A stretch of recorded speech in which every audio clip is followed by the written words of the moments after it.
अस्सलाम वालेकुम। उम्मीद है आप सब खैरियत से होंगे।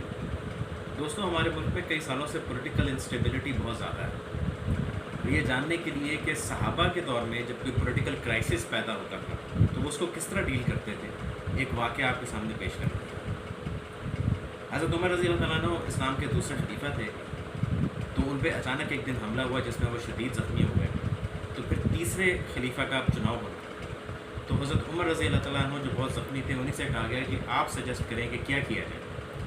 तो उन्होंने ये फरमाया कि मैं किसी को नॉमिनेट नहीं करता, मगर 6 सहाबा कराम जो अशरा मुबशरा में से हैं और उनसे हज़ूर अकरम सल्लल्लाहु अलैहि वसल्लम आखिरी वक्त तक खुश थे, उनमें से किसी एक को आप मुंतखब करें। और फिर उन्होंने उसका तरीक़ाकार भी बताया कि एक सहाबी हज़रत मिक़दाद बिन असवद रज़ी अल्लाह तआला अन्हु, उनसे फरमाया गया कि आप इन 6 सहाबा को किसी जगह पे जमा करेंगे और इनकी मीटिंग कंडक्ट करवाएंगे और 3 दिन के अंदर अंदर किसी खलीफा का जो ऐलान है वो हो जाना चाहिए। तो हज़रत मिक़दाद रज़ी अल्लाह तआला अन्हु ने इसी तरह किया, उन 6 सहाबा कराम को जमा किया और डिस्कशन शुरू हुई। और फिर उसमें से शॉर्ट लिस्ट होते हुए 3 सहाबा के नाम सामने आए, एक हज़रत उस्मान, एक हज़रत अली रज़ी अल्लाह तआला अन्हु और हज़रत अब्दुर्रहमान बिन औफ़ रज़ी अल्लाह तआला अन्हु। तो हज़रत अब्दुर्रहमान ने ये फरमाया हज़रत उस्मान और हज़रत अली रज़ी अल्लाह तआला अन्हु से कि अगर आप मुझे चीफ़ इलेक्शन कमीशन बना दें तो मैं इस कैंपेन से दस्तबरदार हो जाता हूँ। तो दोनों सहाबा कराम ने, हज़रत उस्मान और हज़रत अली रज़ी अल्लाह तआला अन्हु ने उन पर रज़ामंदी का इज़हार किया और उनको चीफ़ इलेक्शन कमीशन बना दिया। तो हज़रत अब्दुर्रहमान बिन औफ़ बाहर जाते थे, लोगों में बैठते थे, लोगों से बातें करते थे और लोगों से सवाल पूछते थे कि अब खलीफा किसको होना चाहिए। तो उस वक़्त जो हज़रत अली रज़ी अल्लाह तआला अन्हु थे वो डिज़र्विंग कैंडिडेट थे, अपने ओहदे के लिहाज से, अपनी शुजाअत के लिहाज से, अपनी ज़हानत के लिहाज से हज़रत अली जो रज़ी अल्लाह तआला अन्हु एक डिज़र्विंग कैंडिडेट थे। मगर जब लोगों में हज़रत अब्दुर्रहमान बिन औफ़ गए और लोगों से पूछा तो हर तरफ से लोग हज़रत उस्मान का नाम ले रहे थे। जहाँ जाते थे, किसी जगह पे भी कुछ लोग जमा हैं, जहाँ भी जाके सवाल पूछते थे कि किसको खलीफा होना चाहिए, तो हर जगह से हज़रत उस्मान रज़ी अल्लाह तआला अन्हु का नाम सामने आ रहा है। तो वो बड़े परेशान हुए इस पर कि अब क्या फ़ैसला किया जाए। और तीसरे दिन जब सुबह फजर का वक्त हुआ, जब उनको ऐलान करना था, तब भी उनको समझ नहीं आ रही थी कि अब क्या फ़ैसला करें, किसके हक़ में फ़ैसला दें। तो उन्होंने दोनों सहाबा कराम को दोबारा बुलाया और हज़रत उस्मान रज़ी अल्लाह तआला अन्हु से पूछा कि अगर आपकी जगह हज़रत अली को खलीफा बना दिया जाए तो आपको कोई एतराज़ होगा। तो उन्होंने फरमाया कि नहीं, क्योंकि हम आपको चीफ़ इलेक्शन कमीशन बना चुके हैं, तो आप जो फ़ैसला करेंगे हमें कबूल। यही जवाब हज़रत अली रज़ी अल्लाह तआला अन्हु ने भी दिया। तो फिर हज़रत अब्दुर्रहमान बिन औफ़ रज़ी अल्लाह तआला अन्हु ने तमाम मामलात उनके सामने रखे और लोगों की राय को भी उनके सामने रखा। और फिर हज़रत उस्मान रज़ी अल्लाह तआला अन्हु के हाथ में फ़ैसला हुआ और सब ने उनके हाथ में बैत फरमाई। यूँ 22 लाख मुरब्बा मील का तीसरा खलीफा बग़ैर किसी लॉन्ग मार्च के और बग़ैर किसी धरने के मुंतखब हो।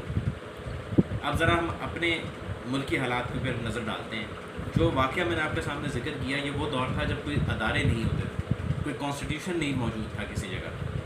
मगर अब हमारे मुल्क में एक डॉक्यूमेंटेड शक्ल में कॉन्स्टिट्यूशन है जिसमें हर चीज़ बताई गई। उसके बाद अदारे हैं, हर अदारे को अपनी ज़िम्मेदारियों का एक इदराक है कि किस अदारे की क्या ज़िम्मेदारी है। मगर हमारे मुल्क में ना अदारों की कोई इज़्ज़त है, ना सियासतदानों की कोई इज़्ज़त। उसमें अदारों की भी गलतियाँ हैं, सियासतदानों की भी हैं और आवाम की भी गलतियाँ हैं।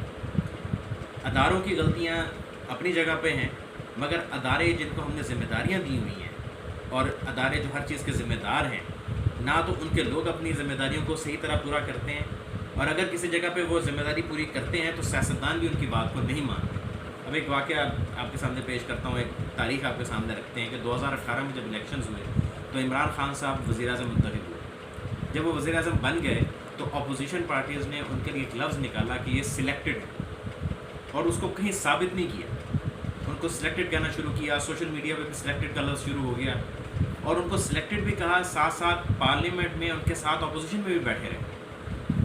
अब वो वक्त चलता रहा, कोई पार्लियामेंट में कोई बेहतर कोई कानून तो पास हो नहीं सका। ये जो कॉन्स्टिट्यूशन है पाकिस्तान का, इसमें तमाम चीज़ें बताई गई हैं कि एक वज़ीर-ए-आज़म किस तरह मुल्क का बनेगा, और अगर उसकी हुकूमत को गिराना हो या ख़त्म करना हो तो उसका क्या तरीक़ाकार है, वो भी इस कॉन्स्टिट्यूशन में है। तो इस कॉन्स्टिट्यूशन का एक हिस्सा है कि अगर इलेक्टेड मेंबर्स ऑफ पार्लियामेंट, उनकी मेजॉरिटी जो है वो अगर पार्लियामेंट के अंदर नो कॉन्फिडेंस मूवमेंट लेके आए अगेंस्ट प्राइम मिनिस्टर, तो प्राइम मिनिस्टर डिज़ोल्व हो जाए। ये कॉन्स्टिट्यूशनल वे। तो 3.5 साल के बाद تمام اپوزیشن پارٹیز اکٹھی ہوئیں اور انہوں نے عمران خان صاحب کے خلاف ایک نو کانفیڈنس موومنٹ شروع کی اور وہ کامیاب ہوئی، اور عمران خان صاحب اس کی جگہ پر اس کی وجہ سے ان کی حکومت ڈیزالو ہو گئی، وہ اتر گئی۔ اب ہونا تو یہ چاہیے کہ وہ اس کانسٹیٹیوشن کے مطابق عمران صاحب نے بھی اوتھ لیا تو وہ اس کانسٹیٹیوشن کو مانیں اور اس بات کا اعلان کریں کہ ٹھیک ہے کہ میری حکومت ختم ہو گئی، اور آئیں اور پارلیمنٹ میں اپوزیشن میں بیٹھیں اور اپوزیشن کے اندر بیٹھ کے اپنی جو بھی بات ہے وہ پارلیمنٹ کے اندر سامنے رکھیں، اور اگر وہ چاہیں تو حکومت کے خلاف وہ بھی ایک نو کانفیڈنس موومنٹ لے کے آئیں، کیونکہ ان کو بھی کانسٹیٹیوشن نے اجازت دی، مگر ایسا کچھ نہیں ہوا، بلکہ انہوں نے یہ کہا کہ میرے خلاف یہ سازش ہوئی ہے، یہ امریکہ نے میرے خلاف سازش کی ہے، اور انہوں نے ایک نیا لفظ ایجاد کیا، امپورٹڈ حکومت۔ اب پوری سوشل میڈیا پہ امپورٹڈ حکومت کی ایک کیمپین چل رہی ہے۔ اب کیا ہوگا؟ اب کچھ عرصہ رہ گیا ہے، دوبارہ الیکشنز ہوں گے، ان الیکشنز میں پھر کوئی ہارے گا، کوئی جیتے گا، جو ہار جائے گا وہ پھر ان کے انتخابات کے نتائج کو نہیں مانے گا، اور پھر کوئی لانگ مارچ ہوگا یا دھرنا ہوگا یا جلوس نکلیں گے، تو وہ جو پولیٹیکل اسٹیبلٹی ہے وہ کبھی بھی نہیں آئی۔ اس وقت عمران خان صاحب نے یہ کہنا شروع کیا ہے کہ ابھی بھی الیکشن کمیشن، ابھی الیکشنز بہت دور ہیں، مگر الیکشن کمیشن آف پاکستان ابھی دھاندلی کا پورا پلان کر رہے ہیں عمران خان نواز شریف کے ساتھ مل کر میری حکومت کے خلاف۔ مطلب اس بات کا کوئی ثبوت کچھ ان کے پاس نہیں کہ وہ کسی کے اوپر ثابت کر سکتے۔ ابھی ریسنٹلی پی ٹی آئی کی گورنمنٹ میں 2 فیڈرل منسٹرز نے الیکشن کمیشن آف پاکستان کے اوپر کافی ایلیگیشنز لگائے۔ جب الیکشن کمیشن نے ان کو بلایا اور ان سے کہا کہ آپ نے جو یہ الزامات لگائے ہیں ان کو آپ ثابت کریں، otherwise you will be disqualified, تو اس کے کوئی ایویڈنس تو وہ نہیں لے کے آ سکے، مگر انہوں نے اپنے تحریری معافی نامے جمع کروا، تو اس سے کیا فائدہ ہوا؟ ہمیں اب یہ سوچنا ہے کہ ہم اپنے لیڈروں سے کیا سوال پوچھیں گے، ہمیں اب یہ فیصلہ کرنا ہوگا، کیونکہ اگر ہم اداروں کی بات کو نہیں مانیں گے اور اداروں پہ الزام لگائیں گے اور ان الزامات کو ہم ثابت بھی نہیں کریں گے تو کبھی یہ پولیٹیکل اسٹیبلٹی اس ملک میں نہیں پیدا ہو سکتی۔ ہمیں یہ فیصلہ کرنا ہوگا کہ ہم کبھی اس کیمپین کا حصہ نہیں بنیں گے جس سے کسی ادارے پہ الزام لگ رہا ہو اور اس کو الزام کو ثابت نہ کیا جا سکے۔